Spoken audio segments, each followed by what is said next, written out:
আসসালামু আলাইকুম রহমতুল্লাহ। বারাকা এগ্রোর পক্ষ থেকে আপনাদের সবাইকে স্বাগতম। আশা করি ভালো আছেন। আমি আজকে আপনাদের সাথে গরুকে মোটা তাজা করার জন্য কি ধরনের ওষুধ আমি ব্যবহার দিয়ে শুরু করলাম এই সম্পর্কে আপনাদের সাথে ধারণা দেওয়া এবং কথা বলার চেষ্টা করব।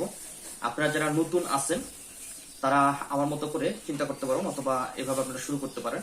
যারা পুরান আছেন তারা তো জানেনই কিভাবে কোন ওষুধ খাওয়ালে অথবা কোন বিষয়গুলা দেখলে গরু দ্রুত মোটা তাজা হয়, এটা আপনারা ভালো জানেন। আমি আজকে আপনাদের নতুনদের জন্য করতেছি। আমিও নতুন এবং আমি যেভাবে শুরু করলাম সেভাবে আপনাদের সামনে বিস্তারিত কথা বলবো। তো যাই হোক, আমি মোটামুটি 2টা গরু মোটা তাজা করার পরিকল্পনা হাতে নিয়েছি। সেই ধারাবাহিকতা, এটা হচ্ছে আমার একটা গরু, এটা হচ্ছে আপনার ষাঁড় গরু, আর একটা হাড্ডি গাভী গরু রয়েছে, সেটা বাইরে আছে, সেটা নিয়ে বড় একটা ভিডিও দিয়ে আপনাদেরকে জানাবো। তো এটা আমি এখন ফিড খাওয়াচ্ছি। তো ফিটের পাশাপাশি আমি ডাক্তারের পরামর্শে আরো যে মেডিসিনগুলো খাওয়ানোর দরকার সেগুলো আমি নিয়ে এসেছি, সেগুলো আপনাদের সাথে পরিচয় করে দিই।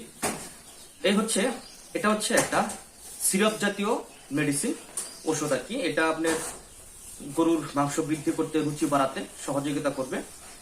জিপি বল, এটা হচ্ছে গরুর সিরাপ একটা মোটা তাজা করণের। আর একটা হচ্ছে এই যে পলিফ্যাট, এটাকেও গরুকে ফ্যাট বাড়ানোর জন্য, দ্রুত মাংস বৃদ্ধি করার জন্য। এটা কিন্তু ক্ষতিকর নয়, কিন্তু আপনার দ্রুত মাংস বৃদ্ধি করবে এবং তাকে মোটা তাজা করবে, এই বিষয়ে আর কি। তো এটা কিন্তু হচ্ছে আপনার দানাদার। আমি আপনাদেরকে দেখাচ্ছি। এটা 1 কেজি ছিল, এটা আমি ঢেলে এই যে এখানে নিয়েছি আর কি, এটার ভিতরে নিয়েছি। এই যে এটা হচ্ছে দানাদার আর কি।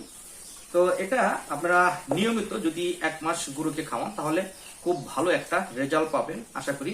তো এটা আমি প্রতিদিন 1 বেলা করে 30 মিলি করে, অর্থাৎ 30 গ্রাম করে খাওয়িয়ে থাকি। এটাও অনুরূপ ওই একই, আপনি 30 গ্রাম করে প্রতিদিন খাওয়াবেন 1 বেলা করে। সকালে যদি এটা দেন তাহলে বিকালে দিবেন না, বিকালে দিবেন হচ্ছে এটা। পরিবর্তন করে আপনাকে খাওয়াতে হবে। তো এটা দিয়ে আমি আলহামদুলিল্লাহ শুরু করতে যাচ্ছি। দেখা যাক 1 মাস পর কি ধরনের রেজাল্ট আসে। আমি আপনাদের সেই রেজাল্ট অনুযায়ী আবার আপডেট দেওয়ার চেষ্টা করব। তো আপনারা অবশ্যই শুরু করলে ডাক্তারের পরামর্শ নিয়ে কিছুদিন কাজ করবেন, দেখবেন যে আসলে কোনটা খাওয়ানো হয়।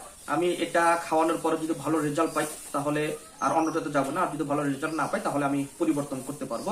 আরো অন্যান্য কোম্পানির ফ্যাট বৃদ্ধি করার জন্য, মাংস বৃদ্ধি করার জন্য মেডিসিন আছে, সেগুলো আমি খাওয়াবো।